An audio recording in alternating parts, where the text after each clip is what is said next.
Oh, man. Wanted to do it for the home crowd. Yeah. What an impressive showing from Cody Schwab right now. Doing it for Egg Dog. Shout out to Egg Dog. Shout out to Egg Dog. I know you've been following Egg Dog, one of the opposite says, hey, you gotta give it to him. You gotta give props. You gotta where give it props to is him. due. Egg Dog been following Melee for a long time, I know. Shout out to Egg Dog. Oh, man.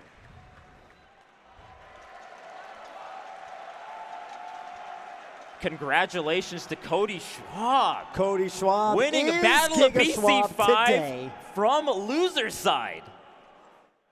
Oh, my goodness. Wow. Love to see that. Oh, man.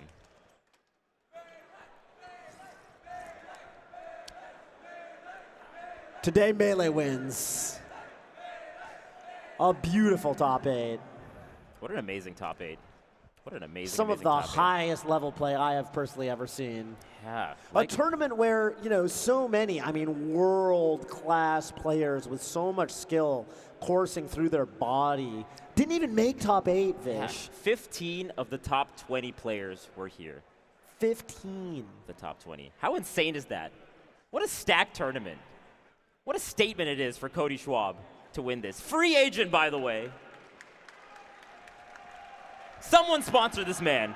Someone sponsor Cody Schwab right now. DMs better be full for my mans. After that impressive performance.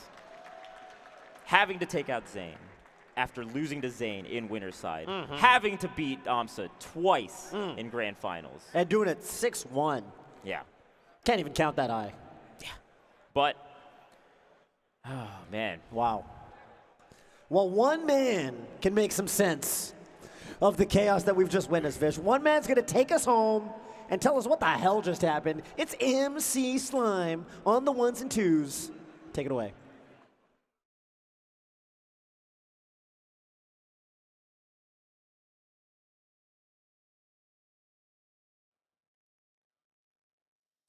All right, we're gonna do a little bit of a medal ceremony. It's the Canadian Evo, they call it, of Smash. Let's bring up all of our top 8 finalists. Triff and Hungrybox, come on up here. The TO Deer, are you gonna crown them? You just want to line them up. Okay, he's gonna kiss you all on the nose after. S2J and Leffen.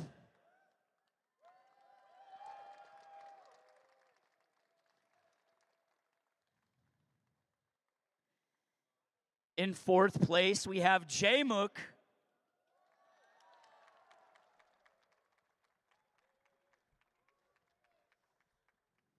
No Gucci shoes on him, and maybe that's why he got 3rd place. It's Zane.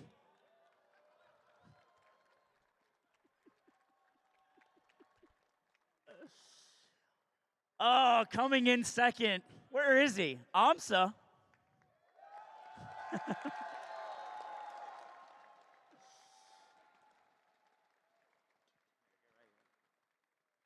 And your winner of Battle of BC5 Melee in a loser's run back, Cody Schwab.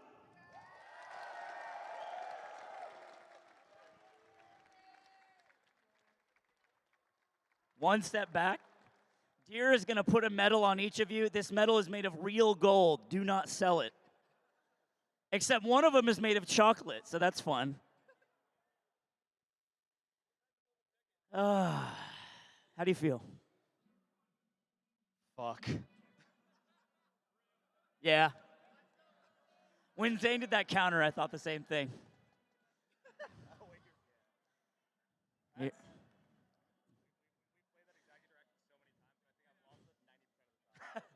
This is Deer. He's the main TO of Battle of BC. Give him a round of applause.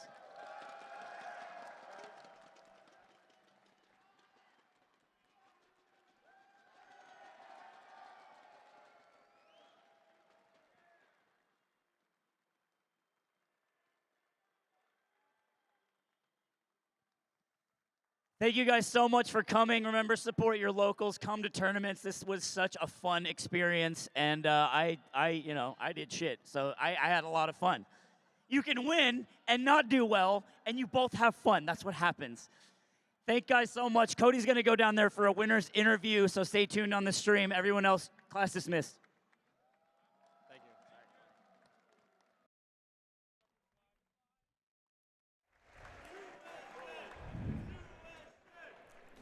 Wow. What a crazy top 8, Toph.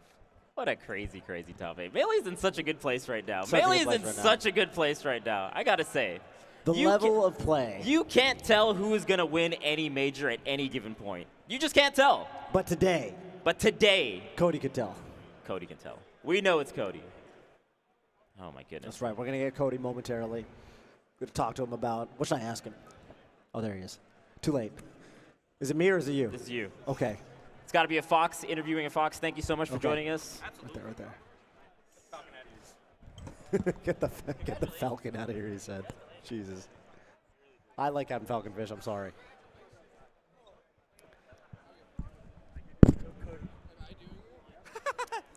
Yeah, Egg Dog. I will start by, shout out to Egg Dog. I will start by saying congratulations, my friend. Thank you. Yeah, in a word, I think I got a little spoiler. Slime asked you how you're feeling. Fuck. Pretty much. I don't have much else to say. So, yeah, I mean, pretty frequently, I would say it's pretty rare that, like, not even rare at this point. There's so much competition among the top players. Like, obviously, so you lose to Zane in winners. You've got the run back in losers. Like, walk me through any changes in the game plan. Like, how was that going? Well, we talked a little bit. After the set, and we do this like win or lose. We always talk to each other about the set afterwards. So I don't feel like, oh, I wouldn't have won if I didn't get information, because I would do the same in a heartbeat. But he basically said that he noticed that a lot of the time after FD, when I go to Dreamland, I start playing a lot more scared. And I was like, oh, that's interesting. He's like, yeah, I see the spot dodges come out, and then I realize you're playing a lot shakier, and then usually I can get a lot of momentum, and the momentum shifts in my favor like a lot, even if I don't win the game. And I was like, wow. okay, interesting. So when I went back, that's why I tweeted out that, like, we talked about something, and I think I have something I want to work on. And so I made sure when I went to Dreamland in the loser set that I held center way more firmly, tried to not retreat to the platforms as much, to kind of keep the same pace and kind of play the same ground game that I would on FD, but I have the platforms to get away if I need to. But now it's Dreamland. Yeah, exactly. Right. And so I was like, it was like a light bulb went off. I was like, oh, I'm so stupid. Obvious, like, yeah, I understand what's happening because I don't want to lose the game on Dreamland, but he's right that I thought back to the last set and I watched one of them. I was like, he's right. I just keep getting scared on it.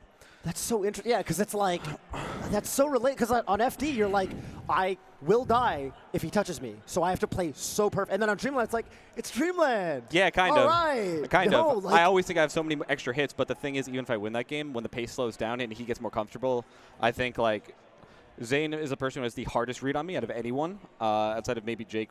Jake has, like, a good read on, like, how my state of mind is, but Zane is like, I know how to call very specific things from him, and I know exactly what he's going to do in a situation because we just play like we've played like 10,000 Slippy games.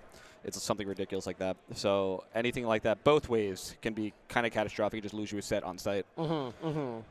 Yeah, going into grands, like, so like we have as the commentators, we have the luxury, and you're obviously not thinking about it, or maybe you are, but we have the luxury of having like the statistics. So it's like, oh, Cody's like 8-2 in the last 2 years against AMSA.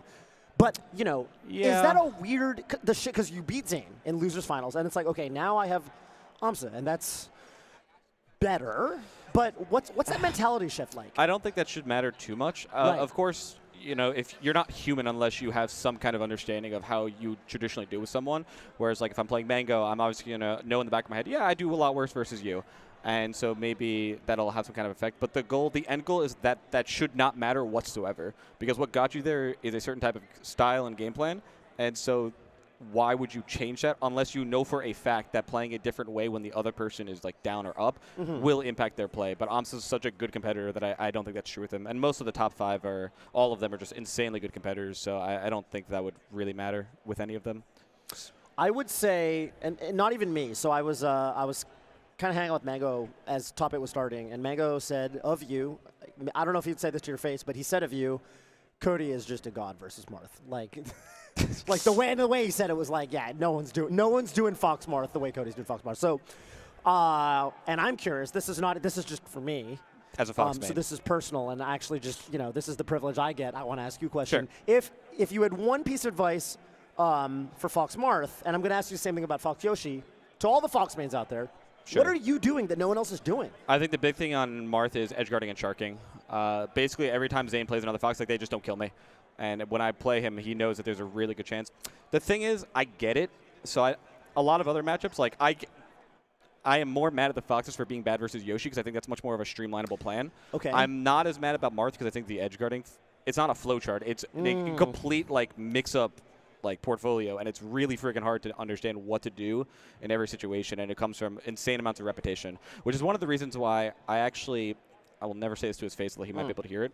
I actually think, even though he never said it, the best reason Leffen should switch to Sheik is because he doesn't get the edge guarding experience as Fox in Europe, and he won't be able to flesh it out as hard. And it's like, you can, of course, watch VODs, but I think it's really hard to understand the nuance without playing it. He'd have to just play Zane. Yeah, and I don't know over. if he'd even be able to get that amount of hours in. But to be fair, it works both ways because I've edge guarded Zane so many times, I think he also recognizes how other Foxes want to edge guard, and he's like, he's doing two of the things that Cody does, and this is a lot more simple for me now. And let's talk about Yoshi. I mean, is there something? I mean, it seems like you've got some kind of textbook on Yoshi. Yeah, I mean, I think that I'm not even the best person to ask. I actually think Moki's better than me at the matchup, but I think that my style. So if we had to compare peaks, I think Moki will have a higher peak versus Yoshi because he has a better understanding of the matchup. But I think my style is very, very hard to beat unless you're playing a 9 or 10 because I go for consistency with the character that's already super good. So my results just work really well because I'm not getting hard outplayed all the time. But the main thing is changing your timings, changing your drift, and just fucking drill. There's so many the people will run in a Nair, and it's no, you can start Nair and back airing after you've established drill as a mix-up, and then you recognize that they're going to start changing what they're doing. But unless you've gotten to that point, there is no reason basically to Nair bear unless it's retreating from them so that they can't really do anything coming into you unless they do an instant aerial, which getting into a lot of stuff, but then you just immediately CC up tilt or up smash, and it's really problematic. Drill more until they've proven otherwise. And change your aerial timings. The reason full up is so good is because parry is by nature a precise mechanic, and so when you full hop, you have the option of fast fall, no fast fall. And it's vastly different. And it's really hard to parry something when you don't know what timing they're going to use. I love it. Yeah, I mean, what can the people? I mean, if I'm a fledgling Fox main getting into Melee in the year 2023, how do I watch more of you play every day on? Come into my chat. I stream Melee every single day, and I will answer basically any Melee question you have. I love talking about that. I love helping people, giving them anything that I can to help them on their Melee journey because this game's fucking awesome. I love it, and hopefully it just continues to be awesome for however long in the future. So sick. Congratulations again, Cody. Any last shout-outs you want to do? Yeah. Floor's yours. First off, I'm a free agent. I've won the last 2 majors. Please, someone. I know esports isn't doing that well, but you will get so much by joining Smash just as an organization. We'll all love you. Obviously, Emily for being the best partner I could ever ask for. The thing that I actually worked on mostly in Losers was the thing that she told me was the last thing I needed to work on was not believing in a matchup, not believing in something, but just believing that you are good enough. And so I think that clicked when I was down 3 stocks to 1 against Zane on Fountain, and I took a deep breath. I almost remember, if anyone remembers the Ice Rudolph set from that one Big House. I do, yeah, I almost got flashbacks and I'm like, I'm winning this game. And then I saw the F throw and I've seen this interaction a million times. I'm pretty sure I know where this is going, unless he's crazy right now. And it was almost the same kind of interaction where he gimped him almost last stock. On FOD. Yeah. It was almost the same exact interaction, Absolutely. actually, which is kind of funny. I was definitely, I was actually in that bracket, Beth, so I remember watching that with bated breath. Yeah. That's so funny that you remember that. Big House 6. I remember almost every set I watch it. Again, game is awesome. I fucking love it. Absolutely. And then I mean, you're Zamsire. What's that? Zamsire. Egg Dog. Go check him out. I always shout out the hidden, the deep cut Melee fans. There's so many. I mean, even people like Charlie Moist Critical, people who just follow Smash. That their content isn't Smash focused. But yeah, Zamsire's actually been a fan of Melee for years and years and I've years. seen him on Twitter for years interacting with Melee stuff. He's not randomly popped out of nowhere. A long time ago. I talked to him really the Evo days. Yeah, he's a super cool guy. He just randomly shot me. He's like, "Hey, I'll sponsor you." I was like, so funny. Thank you. That actually helps me so much. I do love his videos. They're really cute.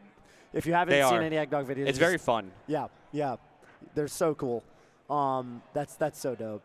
And then shout-outs to all of you watching if you're still made it to this point of me rambling, because Melee wouldn't be what it is without you. And we need you, we love you, we appreciate you. No matter how mad some of us, myself included, might get on Twitter or Twitch, we do love you and appreciate all of you. That's Sincerely. right. That's right. Comes from a place of love. It does. Congratulations again, my man. Thank you. I appreciate it. That's right. All right. Well, I'm going to kick it over to Deer, the head TO of the tournament. Again, big shout-outs and congratulations to Cody Schwab winning the whole thing. And my man Deer going to take it home. Everybody tell Deer how it's actually very obvious he's been working out. Looks really good. Hey, what's up? Should I stay on? What's going on right now? Your call. I mean, Look at you. If you have questions for me, otherwise I'll just talk. Your call. All right. Well, Yeah, it's your call. Yeah, I'll probably go. If you're tired, you can dip. You've had a I'll great. stick You've it had out a great with you. top I'll stick eight. it out with you, You've had but a great you top talk. 8. I talk. You talk. Okay, Yeah. I'll talk. You talk. What can I say, Toph? I think that tournament was a dream come true. Oh, everything just died? I hope everything didn't really just die. Nah. I hope Stream still hears me. It looks in front of me like everything is dead. That's unfortunate. People Question just mark? don't want to hear me speak. People can hear you. I'm just not sure. The lights all went on. I don't know if people can see us. Yeah. It looks like the preview shows nothing. Oh, that's a good point. Yeah, we've got someone checking the stream right now. But regardless, I'm just start talking, Toph. Maybe someone just stripped up a wire. Oh, we're back in the PTZ cam.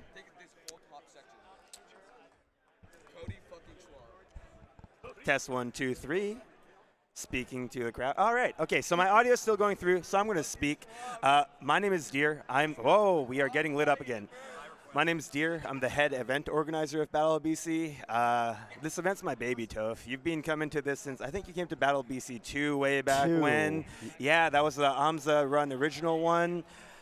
And we've come a long, long way since then. I think this event series has grown. Oh, hey, we're back. Look, that's us. Nice. Okay, collect my thoughts again. Event has grown insane, and every year we try and grow even more, right? That's kind of how it goes, but we could have settled. Last year was 1,200 people. We could have been like, this is where we want to be at. But I decided, no, I want to keep trying and pushing because I know we have what it takes to run the best possible tournament. I've always dreamt of running the best possible tournament, or what I think of as the best possible tournament, right? Whenever I'm thinking of running a tournament or anything to do with my tournament, I think of as a dude who goes to tournaments, as a dude who loves Super Smash Brothers to the core, as a Melee fan through and through, what would I like? As a viewer, as an attendee, as a competitor, as a commentator, as a random Joe Schmo coming, and I think of how I can make that person have the best possible experience. And I can't do that alone. My team and I think we've thought about so many of these things at this point, and we implemented this time. And for the past 5 months since we confirmed this venue, day in, day out, I've been thinking about how we can make this actually execute. And then this weekend, I think we executed. It's been such a wonderful weekend. I mean, especially I don't know, man. And in a time where, Cody said it, there's been some question marks as to the future of Super Smash Brothers Melee in the greater esports space. It's so crucial and so cool that people like you are just leveling it up, and I mean taking it to levels where, we were at a university last year still, which was fine. Obviously UBC's dope. It's not. No ding, obviously, to that venue. But, now we're in the heart of Vancouver. And, I don't know, man. I took some photos with Vish on the waterfront. We just took some selfies. It is so gorgeous where we're at right now. As someone who's Vancouver born and raised, for me to be able to share my home with the entire world and have the entire world see the beauty of Vancouver from my perspective, I guess, it's beautiful for me. Toph, I've got a couple of people I want to thank. I wrote down a bunch of names because otherwise I'd forget them. I'm going to go through them now. Go ahead. First off, as I said, I can't do this without just me. My directors, Arnaud, Triple Threat, Jared, Samuel, and Paul. If they're somewhere here, I'd love if they all just came up behind me. Arnaud, Jared, Samuel, Paul, my core director team. These people are my arms, my legs, part of my brain, my heart, and everything else. They're not clearly here, but these people mean the world to me. These are my brothers. Sorry about that. These people are my brothers. Here they are. This is Jared. This is Van City Primal, a.k.a. Paul. Van City Primal makes this tournament look so beautiful. These are freaking It's my stream. These are fucking legends, man. Events like this cannot happen without people this fucking passionate behind the scenes, and these people are my people. Our TOs as well, Zany and Cube, Jameson, they killed it with this bracket. We ran ahead of schedule on most of the bracket stuff. Just absolutely destroyed this bracket. Our stream runners, Finn and Jake, we streamed all of top 64 for Ultimate, all of top 48 for Melee. Every single set got captured. My family and friends, like my parents ran the merch booth all weekend long. You know, having a family that supports me to do this means a lot as well. I know not everybody, it just means so much to have my family behind my back on this. So mom, dad, Arun, Hiromi, Samant, Mona Musi, everybody there means a lot. The production teams, the production looked amazing all weekend long. And if you like the production in chat, throw down a 1 in chat for production. So yeah, shout out to production. Level 1, Mountainside Games, Tempest, Juna, June, Nikki, everybody else behind the scenes to bring you this beautiful broadcast. Shout out to all of them. Our commentators, we have an excellent class of commentators who keep the stream enjoyable all weekend long. So shout outs to the commentators. All of the volunteers, there were like 60-something volunteers, and each volunteer put their heart and soul into this event. They worked countless hours for the love of it, So thank you to the volunteers, because it really does mean a lot. Our partners, you know, I'm not going to shut them all individually out, but events like this need a lot of money, and our partners give us that money. By the way, if you want to give us more money, download FreshCut. Yeah, I can't do this, but download FreshCut to give us even more money. Code BOBC5. Code BOBC5. One download's $1. Exclamation mark FreshCut in chat. Mimi from Beyond the Summit, Michelle taught me so much, and Michelle has a very, very special place in my heart. So thank you, Michelle, for everything. The Vancouver Convention Center for giving us this beautiful, beautiful venue and being awesome partners all weekend long. The players who came out here, we had players from all over the world come out. Everybody was just like, yeah, we're coming to Battle BC. And I hope we gave them as good of a time as they gave us. So thank you to all the players. And lastly, but certainly not least, the community. All of you watching at home, that's you guys, yeah. An event like this is truly a community effort. So thank you to all of you for supporting me, my team, Battle BC5, and Galint Gaming. I hope there's many more Battle of BCs to come. This Battle of BC, it was a movie. It really was. I've been dreaming of this for so long, and for it to just be over now, it's not over. We have a boat to catch. But yeah, thank you everyone so much for supporting Battle of BC5. This event was a dream come true. I think I'll sign it off there. But yeah, follow Galint Gaming, follow Battle of BC. We have many, many more events to come, and I hope that we've shown you what an amazing Melee tournament, an amazing Smash Brothers tournament can look like. Let's fucking get it. Thanks, everyone. Thank you, dear. Thank you for putting it together. Always a pleasure. Been coming to these since before they were considered super major status. And, yeah, it was just, I mean, great weekend of Smash Brothers, especially for me. I haven't traveled anything in like 5 or 6 months. What a great way for me to come back. They said Smash was dying. They didn't know what the hell they were talking about. They were wrong. Smash will always live on because people like us just fucking love Smash. That's right, bro. Someone's got to do it. As long as you and I keep loving Smash, it's never going to die. As long as you at home keep loving Smash, it's never going to die. Support your locals. If you like this tournament, you watched it, this might have been your first time watching a Smash Bros. Tournament, there's probably Smash Bros. Tournaments in your city, blocks away from you. Go to them. Find friends. Make a scene. Create a community. This game is so special because of the community, the friendships, and the relationships it gives us. So, yeah, I hope this tournament and this weekend kind of inspired you all to continue that branch forward because long live Smash Bros. Yeah. Thank you so much, dear. Yeah. Beautifully said. Cool. All right. We catching a boat? We catching a boat. Let's get fucking lit. Let's go. Thank you so much. Bye, everyone.